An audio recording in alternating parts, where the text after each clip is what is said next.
Hello and welcome to The Essential Truth.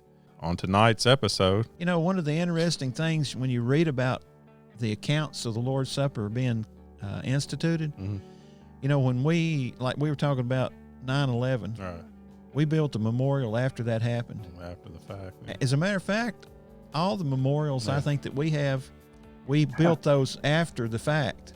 That's right. But, they have been. but Jesus instituted this memorial before it actually took place. yeah, that's strange. That's right. Yeah. Moses said there in that passage, Exodus 12, he said, when your children ask you why you do this, Explain it. Yeah. explain it. So it's an opportunity for them, I guess, in some way to relive the events of the Passover. Yeah. And really in our memorials, isn't that what we do? You know, we teach people the importance of memorials. And so God Well, says, that's why they're there. yeah. I mean, I think that's why they're there. And one of the important things that you see in the Lord's Supper was it drew the community of the believers together. Well, no doubt the Lord's Supper is the greatest memorial that there's ever been, and it signifies the greatest event that's ever taken place. That's right. The death, burial, and resurrection of our Lord and Savior. This is a podcast where we are in pursuit of truth. We take a look at the world around us. We try to make sense of what's going on, and we do it all from a biblical viewpoint. We use the truths that God has revealed to us in the scriptures and the Bible to try and make sense of things. So we're down one man tonight. Got an empty chair. But wow. we've got him. We've got a picture. We got him. Bring him up. Yeah, I'm right here. I'm right here. Via satellite. There's Yep. Steve. He's joining us tonight. Steve, I just was thinking about Monday was Pearl Harbor Day, I guess is but that's what you Yep. call it. The day that lives in infamy, they say. Yeah, That's right. A lot of people go to Hawaii and look at the Pearl Harbor Memorial. Yeah. Yeah. Big day, I know some country's people history. over there right now, as a matter of fact. Yeah. We just got through with Thanksgiving. That's right. Another memorial celebrated day. Yeah. That's interesting because I've always got this pet peeve about Thanksgiving that we skip it and go right into Christmas. You know, we don't even decorate much for Thanksgiving. Then when we were in school, we studied all these things, but Right. That'll be the first one to get the lights out for Christmas. yeah, well, I think some people are trying to forget the Pilgrims or something, but anyway. Yeah, I think so. I think they're trying to cancel them, aren't they? Well, it was interesting anyway. George Washington that started Thanksgiving's Day in 1789, and he actually declared the 26th of November of that year in 1789 would be a day. He made a proclamation to say it would be a day that we would ask for Thanksgiving and pray, give Thanksgivings to God because the great and glorious beginning that we'd had as a country. He said that we had had a new government started. We had peace. There was plenty in the country. Rich with resources. Yeah, the nation and was. so he set aside that day, which I think is pretty unique. Like Abe Lincoln was the one who first established it would be a now official national holiday. Yeah, national holiday, 1863, So, I think there is some history rewriting going on nowadays. Yeah. No doubt about that. But 1621 is still an important date because that's the day the Pilgrims had the first festival there. You might have to forgive everybody this year who jumped over Thanksgiving. I think they're trying to get the decorations out so they can get 2020 over with. Yeah. Get it in the book. Yeah, that's right. Forget it, Get into January 1st, 2021. Yeah, that's right. But we have a lot of memorials. Yeah. And I guess we're thinking about national things. We have these national And memorials that they're we look important to us. Yeah. You mentioned the Pearl Harbor Memorial. Yeah. And because that brings to remembrance all the pain and suffering that we went through to defend the country from tyranny. That's right. All right. Well, and we've got statues made for people. The Washington Monument there in D.C. Yeah. Still standing for now. Yeah. Well, it's too big to put a rope on. You can't pull that one down. Better be careful. Isn't there a 10-year minimum now if you get caught? For a federal statue. Yeah. Okay, a federal statue. But you can drive over Lincoln if you're in Hodgensville. Yeah. I guess you heard about that. We had a drunk driver that missed missed the turn and ran right through the square and took out the straightest line between 2 points, right? Took out the quickest way Lincoln between Memorial. straight line. Took out a wave. Yeah. I didn't even see any brake lights in that video. It was just full on. Yeah. Well, one that comes to my mind is that a lot of people look at when they come to this country is the Statue of Liberty. Yeah. And no doubt. The meaning it has. There's no doubt. It's a beacon to the whole world, really. Yeah. And then recently, in the 9/11 memorial, I think that's something that's caught all of our attention. Yeah. Those two big light towers they send up. Those are pretty amazing. The Vietnam Veterans Memorial. Yeah, that wall with those 60,000 names on it. Just a unique place. If you've never been or seen it, it's a unique place to go, and just it'll humble you. Yeah, Mount Rushmore. All of those around Washington will humble you. Yeah. I don't reckon anybody's dynamited Rushmore, have they? I don't think not yet. No, I don't think so. Don't put it past them. I don't know. Yeah, but these memorials are important to us. They are. Yeah. All jokes aside, I mean, when we look at those, we remember. And we got some personal memorials too, like a grave site for a loved one. It's very important. Right. Yeah, that's right. Visit those. We visit those to remember our past, remember those who contributed, So our heritage. Yeah. Our loved ones. Yeah. The loved ones in our life, the good times that we had with them. Mm-hmm. So it's safe to say memorials are really important for people. They're important to us. Yeah. But they're also important to God. Yeah. People don't think about that sometimes, but God, He's had some memorials. Yeah. What are some we can think of? I guess one that comes to my mind is when I see a rainbow. Yeah. I mean, that reminds me. That's what a memorial's for, to remind you of something. That reminds me that God made a promise He wouldn't flood the earth again. All right. Every time I see one, you have to think of that, don't you? I can't help but think of it. Yeah. What else can you think of? Any other memorials God sort of instituted? Was there an example of some piles of rocks? Yeah. There in Genesis 28, that was from Jacob when he had his famous dream, as we recall. Yeah.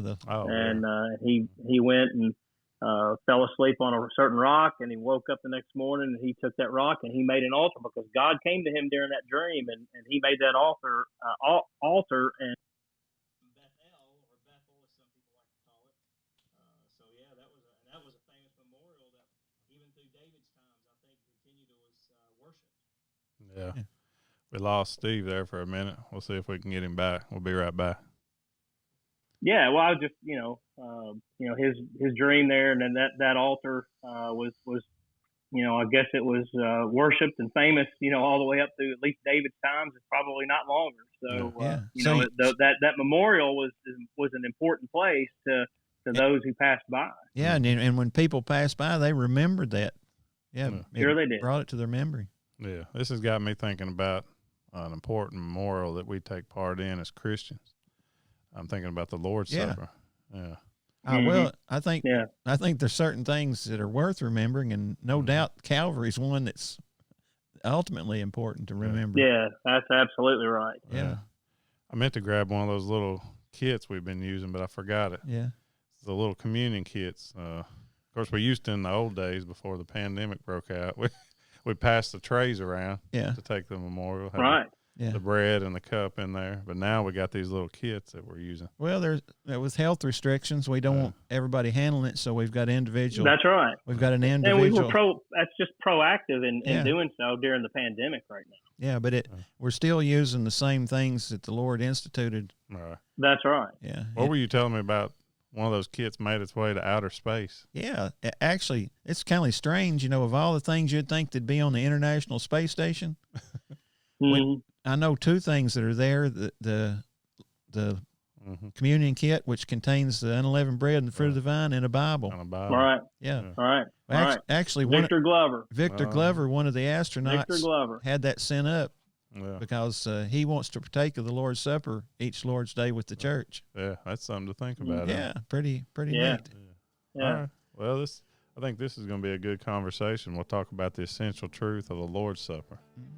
And we'll look at it from a biblical perspective, of course. What does the Bible say about it? We'll use those truths that we find to make sense of things the way we always do. And see what connection that has to Passover. Right, Passover, yeah. It's hard to understand the Lord's Supper without Passover. That's right. That's right. We've got to have that context. All right.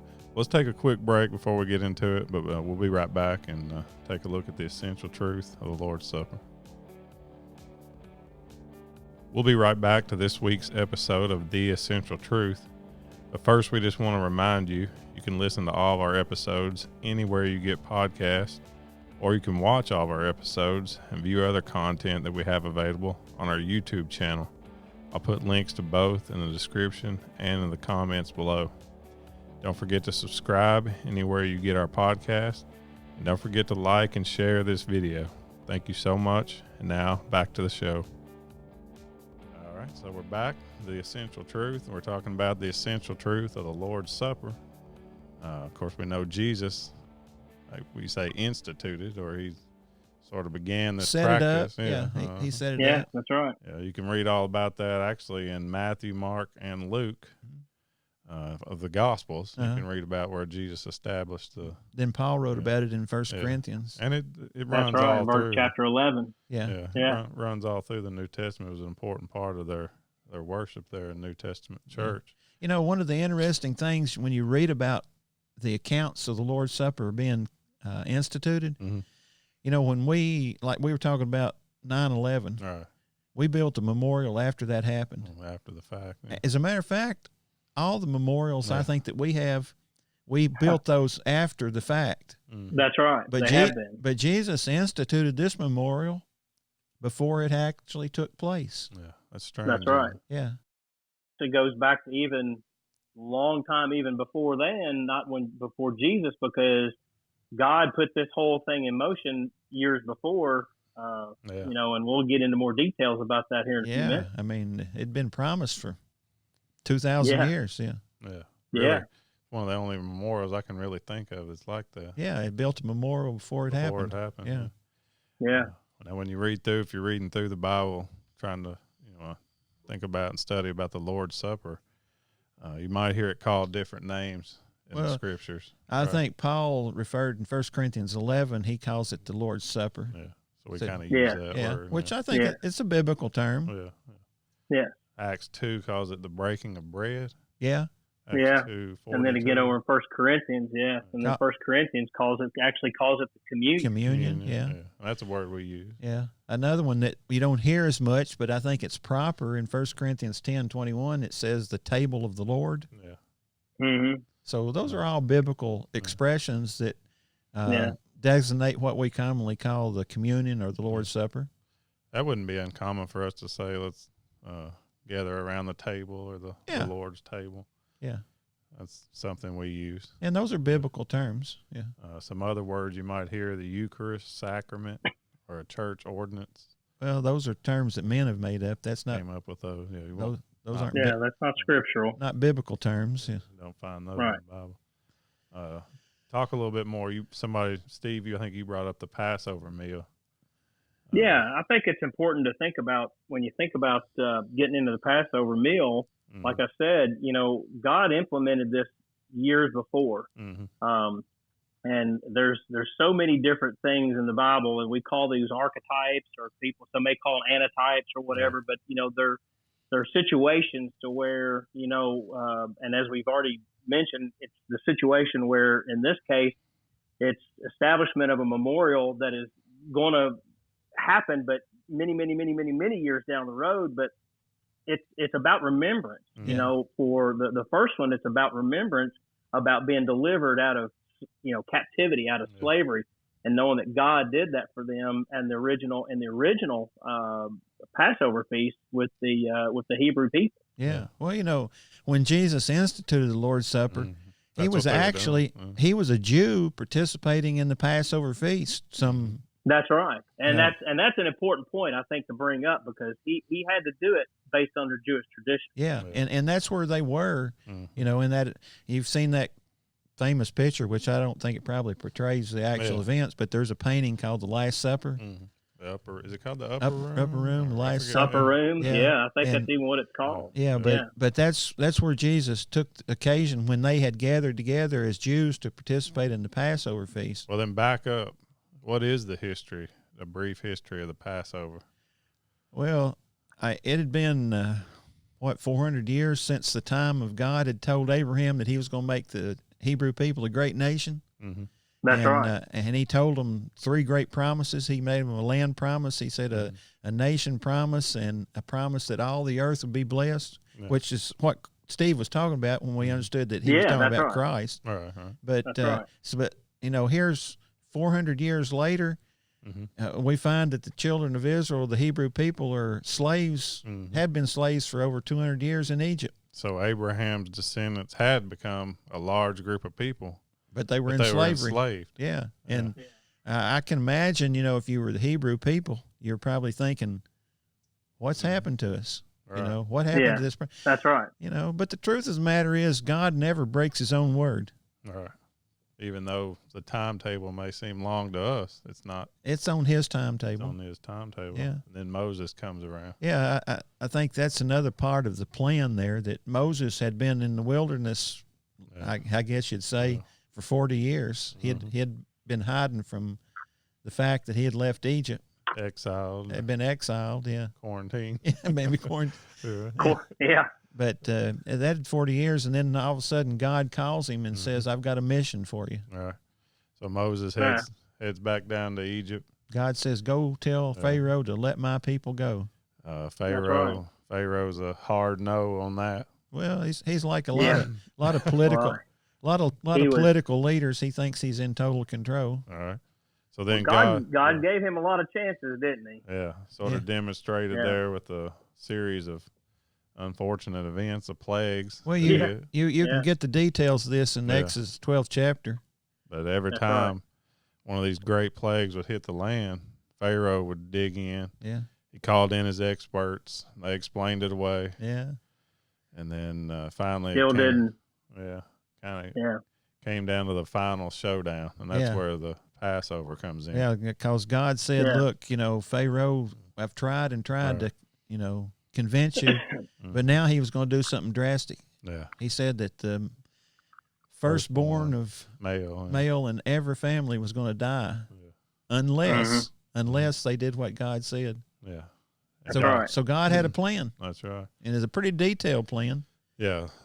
They had to select a lamb. Well, not just a lamb. Had to be a perfect lamb. It was a very, very, very, very specific. No You've got to keep in mind, these are God's plans, and God's plans, just like the ark, I mean, it was very specific to the detail. Yeah, and then once they secured that lamb, they were to keep it. And I think the reason they had to keep it for this period of time was so that they could determine that there weren't any blemishes. Mm-hmm. Yeah.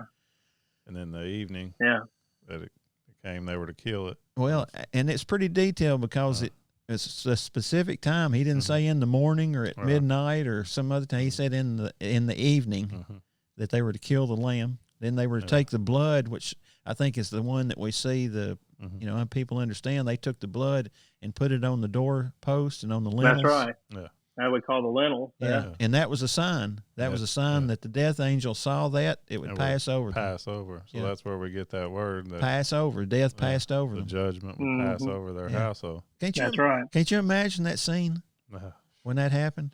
I mean, you can just hear the wailing of people when they woke up and all these dead people. Yeah, that would be. I think of the movie, the famous movie. And you hear that in the actual movie. People are wailing and knowing what's happened. Yeah. Even right. It's characterized by him actually. His own son, I believe, faced that uncertain or that. Right. Yeah. You can see that. I mean, it's amazing. You can imagine how that would be. Kind of makes me wonder. We brought out some of those details. God was very detailed there in what He wanted. Mm-hmm. Wonder what would happen if a guy had gone out and said, "Well, I don't really want to pick the best lamb I've got. Yeah, maybe I'll just pick one of the runts of the litter, and or I don't really want to get blood all over my doorpost. I don't know. Yeah. I wouldn't want to take that chance. No. Important in those details of that as well, though, and something you brought up, just to say again, I'll use that word archetype. And that's that characteristic now of what that blood is, and of course we'll get to that more in depth later, I think, as our discussion leads on. But I think it's important that we keep in mind what that blood does represent for the New Testament Christian.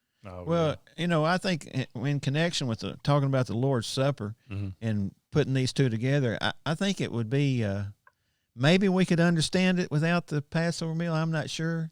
But to understand the details of the Lord's Supper and what Jesus instituted, you really need to understand that Passover, because the Passover feast was so important.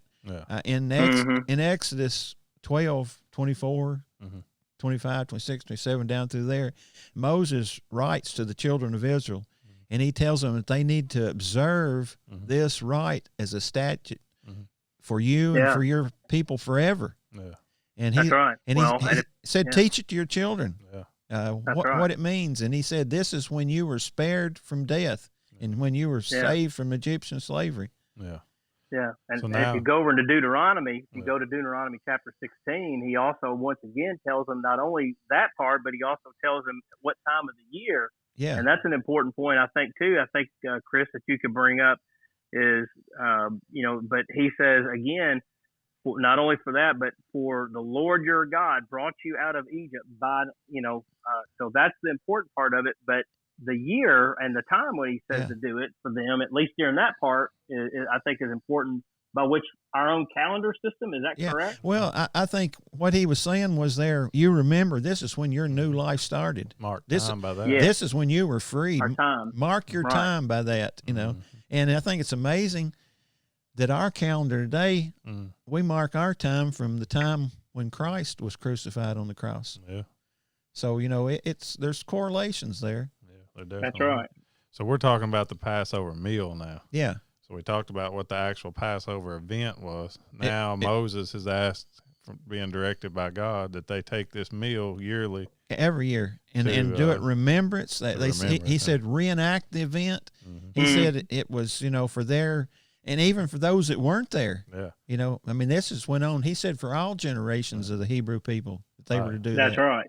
And when Jesus was doing that, when he instituted the Lord's Supper, that was 1,500 years later. Yeah. And they were still doing it. Moses said there in that passage, Exodus 12, he said, when your children ask you why you do this, explain it. Explain it. So it's an opportunity for them, I guess, in some way to relive. Yeah. Relive the events of the Passover. Yeah. And really in our memorials, and that what we do, we teach people the importance of memorials. And so God says, that's why they're there. Yeah. I think that's why they're there. We do that for that particular and intended purpose. Yeah. And one of the important things that you see in the Lord's Supper was it drew the community of the believers together. Or the Passover. The Passover, I meant. The Passover feast drew all of the Hebrew people together. He told them that when they were to do it.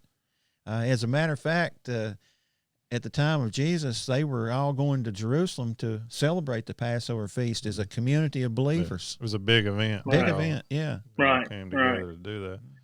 Yeah, so that was an important part of their. Yeah. It became part of their culture in a way. Yeah. Yeah. Another thing about the Passover meal too, I think it sort of, I don't know how do you put it, refocused them, redirected their thoughts. Yeah, I think it. Oh, there's no doubt. Yeah. I think when they looked at this and participated in it, they remembered what God had done, and they said, look, that's how I'm going to view the world, and that's going to set me on that path. I'm going to redirect my thoughts toward God. Because you remember, it wasn't their own strength that delivered them out of slavery; it was God. God, yeah. They didn't just overtake the Pharaoh. He had more strength than them. Yeah. So. Well, I like what Exodus, the 13th chapter says on that, because that's how seriously that they wanted, or they thought of it as it was written there, and says this ceremony will be like a mark branded on your hand or your forehead. It is a reminder that the power of the Lord's mighty hand brought us out of Egypt. Yeah. So when they would see that themselves and visualize it, I think that's a powerful point. Yeah. Yeah. You think there's any correlation there though when it talks about your hand or your forehead? Any correlation there to the crown of thorns that Jesus wore, or the marks on his hands from the nails? It makes you wonder, doesn't it? I think there's anything makes you wonder that. Yeah. I hadn't really thought of that, but that's a good point. I think that brings that to my mind. Yeah. Yeah. Or was it in Deuteronomy 6? I think again Moses reminded them that this Passover meal would be a good time for them to recommit themselves. How did he put it? He said to commit yourselves wholeheartedly. Yeah. Right. He said, write it on your doorpost. And again, he said, teach it to your children. And I think there was a point when he said, when you're on the road, when you're going to bed, when you're getting up, teach it to your children. Talk about it. All right. So it's just that thing to refocus them. Remembering. Remembering. All right, well, that's a good introduction to the Passover. Now let's get into how it kind of plays into the Lord's Supper a little more. Real quick, before we get into that, let's take a quick break, and we'll get right back to it. All right, so we're back. When we're talking about that Passover meal, it was all really about remembering. Yeah, and remembering more than just a mental thing with them. In the Passover Feast, it implied an action that they did. I mean, they had to feel the gravity of what God had done, and I think they did that. Yeah. They didn't just stop for a minute. I mean, they actually gathered up, took certain emblems, and had a meal, had a moment. Right. And I think at the time that they did that, they remembered the promise that God had made to Abraham. They remembered. There's no doubt. They remembered that he fulfilled that. They remembered that they were enslaved and God freed them. Right. I think the Passover Feast was not just a mental thing. You know, it wasn't just a mental exercise they did. So it was an active memorial. Yeah. And in the same vein, I think we were talking about the Lord's Supper. Mm-hmm. That's when Christ instituted it on the night he was betrayed. He took the bread and the cup, and he used that occasion. Mm-hmm. And, why don't we read a couple of I think it's important. Yeah, I think it's important. I got Matthew 26 pulled up here. Okay. And I think it's important to I think this is important here to read. Matthew 26, starting in verse 26 through 29, it says, "As they were eating, Jesus took some bread and blessed it. Then he broke it in pieces and gave it to the disciples, saying, 'Take this and eat it, for this is my body.' And then 27, and he took a cup of wine and gave thanks to God for it. He gave it to them and said, 'Each of you drink from it, for this is my blood, which confirms the covenant between God and his people. It is poured out as a sacrifice to forgive the sins of many. Mark my words, I will not drink wine again until I drink it new with you in the Father's kingdom.'" Right. Of course, we know that the Father's kingdom there is talking about the church. Yeah. And there's a parallel passage in Luke 22. Do you have that? Yeah, I've got that one. Luke 22, verse 19. He took some bread and gave thanks to God for it, talking about Jesus. And then he broke it into pieces and gave it to his disciples, saying, "This is my body, which is given for you. Do this in remembrance of me." Mm-hmm. After supper, he took another cup of wine and said, "This cup is the new covenant between God and his people, an agreement confirmed with my blood, which is poured out as a sacrifice for you." So this is the actual point when Jesus said, "Here's what I want you to do." Right.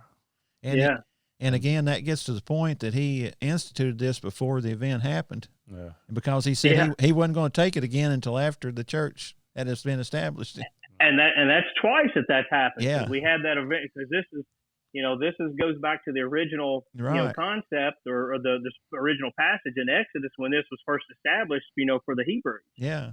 So Jesus lays the groundwork here using some materials he had on hand from the Passover meal, which would have been unleavened bread. That's what they and the fruit of the vine, and the fruit of the vine. And one reason they had that unleavened bread there, if you go back to the original Passover feast, is that they didn't want any leaven, because it symbolized sin, how it grew. Haste. And also they were going to leave in haste. They were going to get out. They didn't have time. Yes, they had to get out. They didn't have time to let that dough rise. So the emblems that I think that's important for us to remember when we partake of the Lord's Supper, we're using the specific emblems that Jesus used when he instituted. That was the unleavened bread and the fruit of the vine. Yeah, that's right. It's kind of typical of something Jesus would do. He asked us to memorialize him.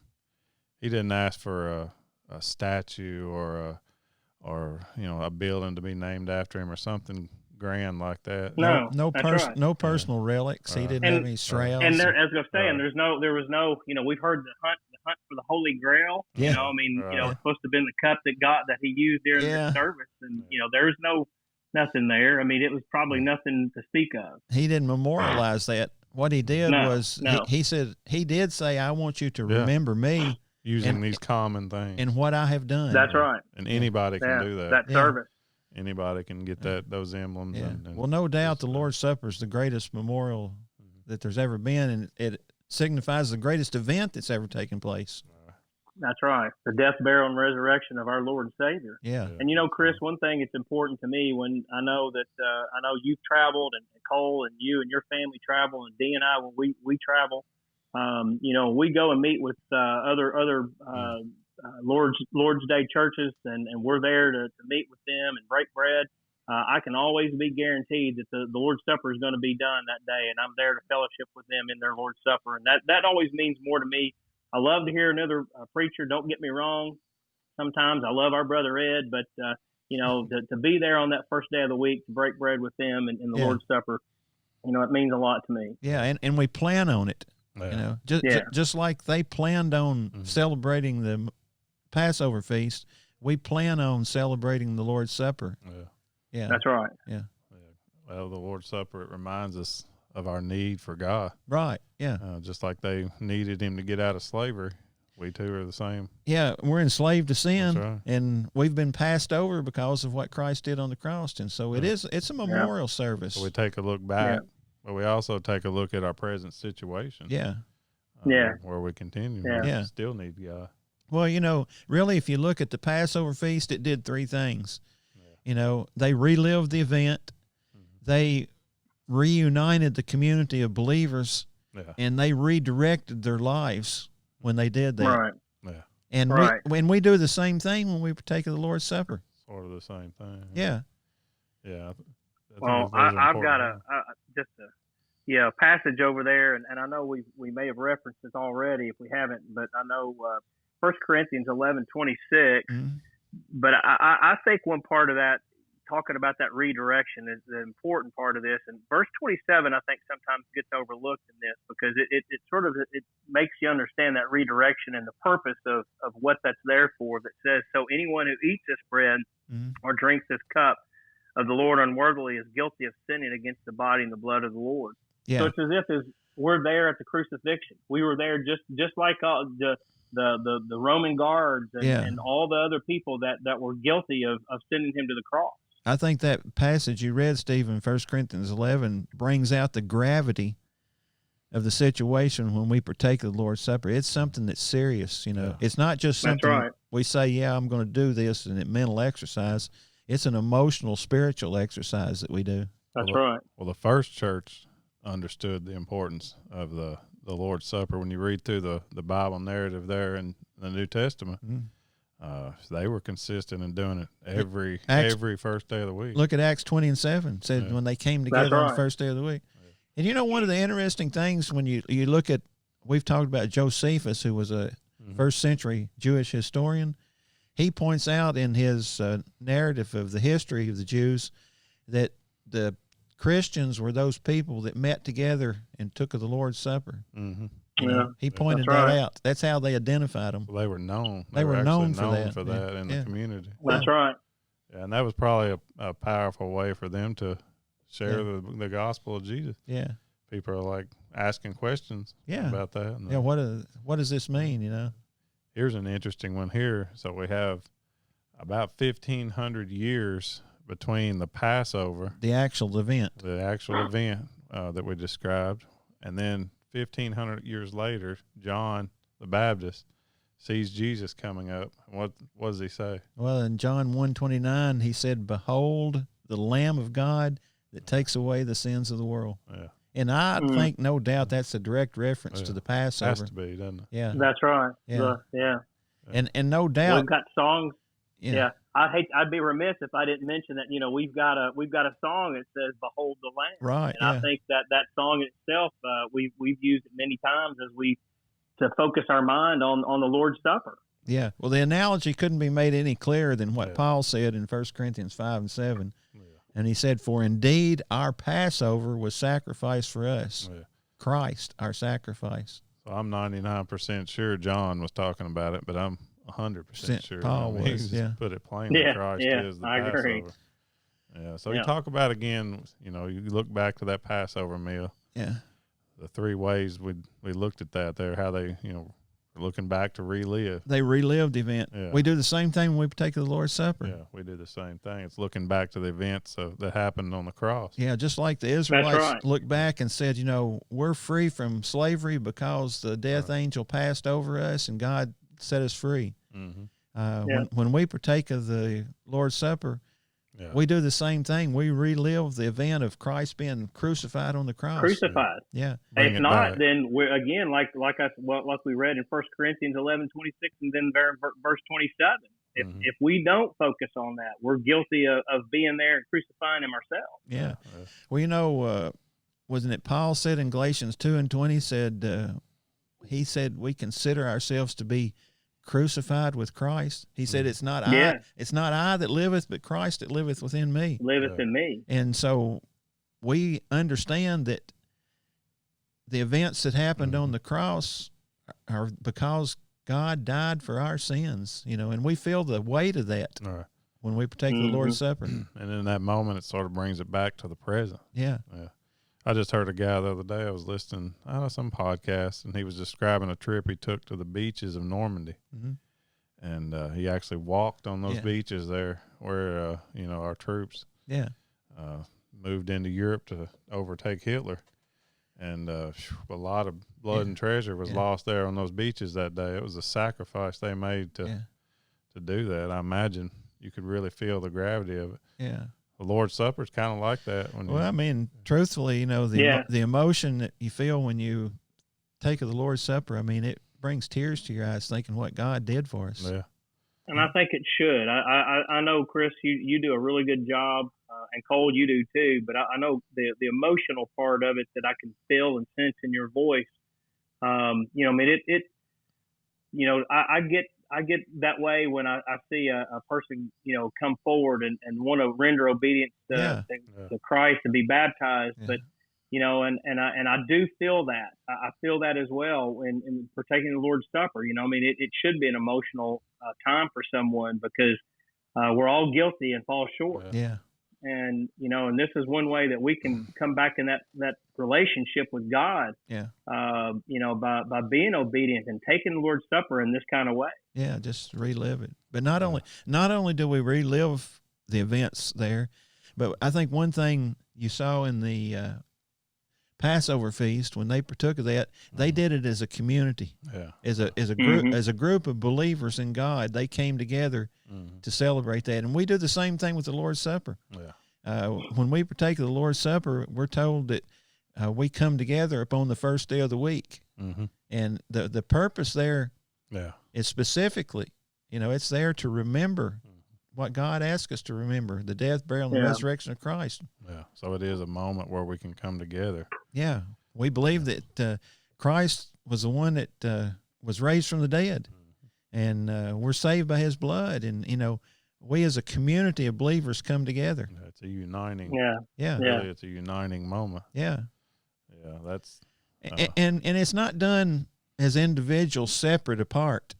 We do it collectively as a group. And I know that in the past, some people may have espoused, I'll just worship by myself. I'll just worship maybe with my family.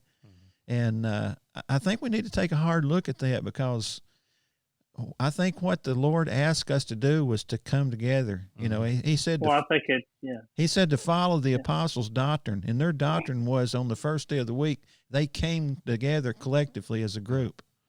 Well, I think I was just going to say, if you go back to that Acts 20:7 passage, and also if you take that and you just go back to the historical account of Josephus, it wasn't a Christian that was recognized as doing this; it was Christians. It was collectively that they were recognized as partaking in the Lord's Supper every first day of the week. Yeah, well, Paul, and I think again.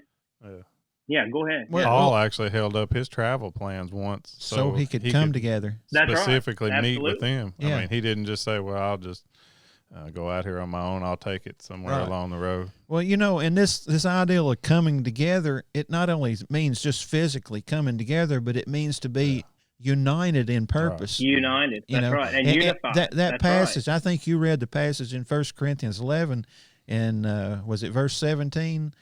and where it said if you do it in disunity, and we understand Paul was writing to a group of Christians that had come together, but they weren't in unity, and they had misused the Lord's Supper because they weren't in accord with each other.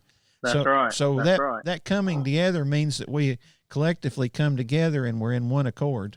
Well, there could be some extreme conditions, circumstances. Well, like our brother Victor Glover, who's up on the space station. Yeah. Obviously, he's not going to make it to the. But I read an article where he made the statement that he was going to partake of the Lord's Supper via satellite with his congregation each Lord's Day, and his hope was that when he got back to Earth, that this pandemic thing would be over and we could physically be meeting together. And I know that we've made exceptional circumstances under the pandemic that we have that we're still coming together in unity.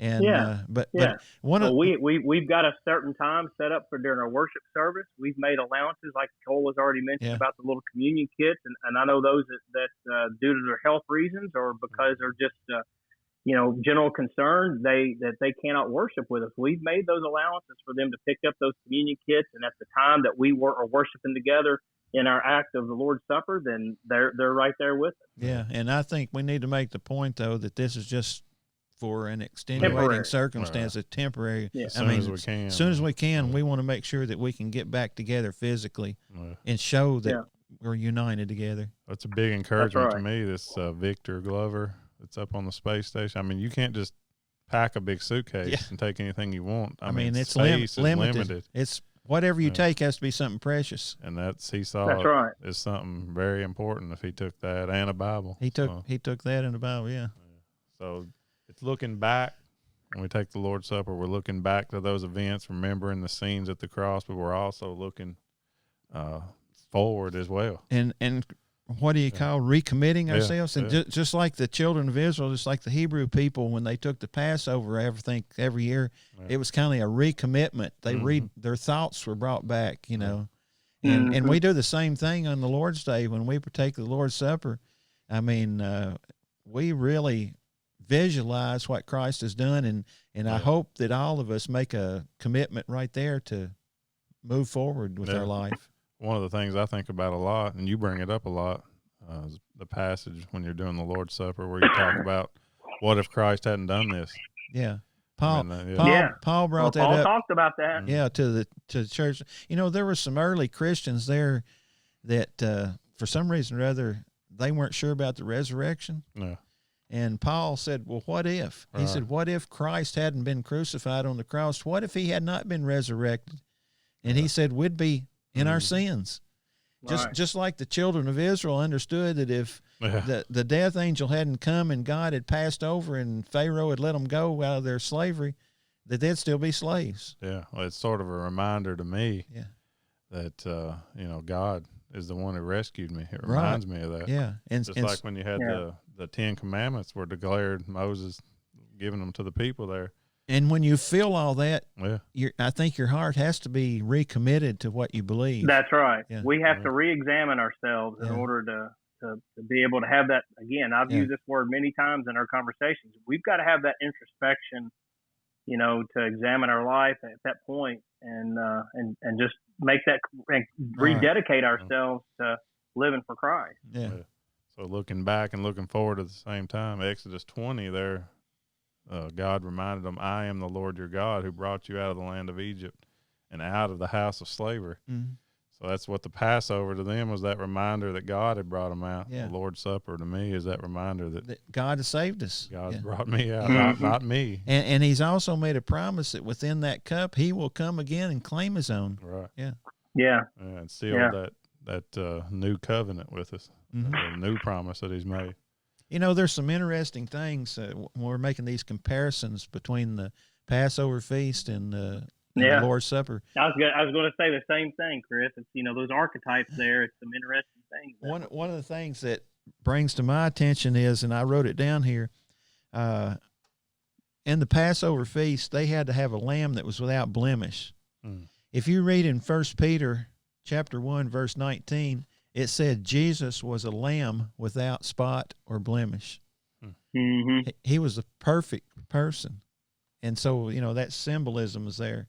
Another one is that, when they killed that sacrificial lamb in the Passover Feast, they were told to kill that lamb in the evening. They were told to keep it. It's kind of ironic that at 9 a.m. Jesus was nailed to the cross, but he died around 3 that evening, just like the lamb. And I think it gets back to those things. You can see the symbolism, and it's amazing when you really look at it. Yeah, it is. Really. I think those are important points. Yeah. So it's really all about remembrance. When the nation of Israel was looking back, they were remembering where they came from, and then that looking back was their hope. Yeah, that's what led them to believe. Led them forward. Yeah, right. And I think the Lord's Supper is same thing for us, isn't it? For us. It's not the same thing. We're looking back, remembering the death, burial, and resurrection of Jesus. Resurrection. Yeah. But we're looking forward to that hope that Christ is going to come again and take us home. Yeah, and that develops our worldview of life eternal. Yeah. That's the hope that we have. It's the anchor that we have. Isn't there a song about the anchor? There is. There sure is. Yeah. So I think that's probably the essential truth of the Lord's Supper.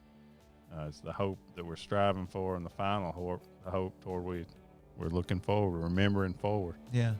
If that's a way to put it, interesting way to put it. That death can pass over us because of what Christ did. That's right. Well, I think that's a good discussion. Maybe it'll spark some interest in us to look deeper at the Lord's Supper and think about that. It's an important part of our worship. Our technology held up pretty good, Steve. It did good. Yeah. Pretty good. Hey, if we're fortunate enough, we might be able to. We ought to see if we can't communicate with our brother up there in the International Space Station. We can see if we can get him linked up. That might be a stretch. Yeah, that's right. That might test us too far. I don't know. All right, but that's good. We'll be back soon with another episode, so we look forward to it. Till then, God bless you, and this is The Essential Truth. Thank you so much for watching this episode. Don't forget all the links to our content is in the description and in the comments below. You can check us out anywhere you get podcasts, or you can check out our YouTube channel for even more content. Don't forget to subscribe anywhere you get our podcast. Thank you so much for watching the show. We'll be back soon with another episode of The Essential Truth.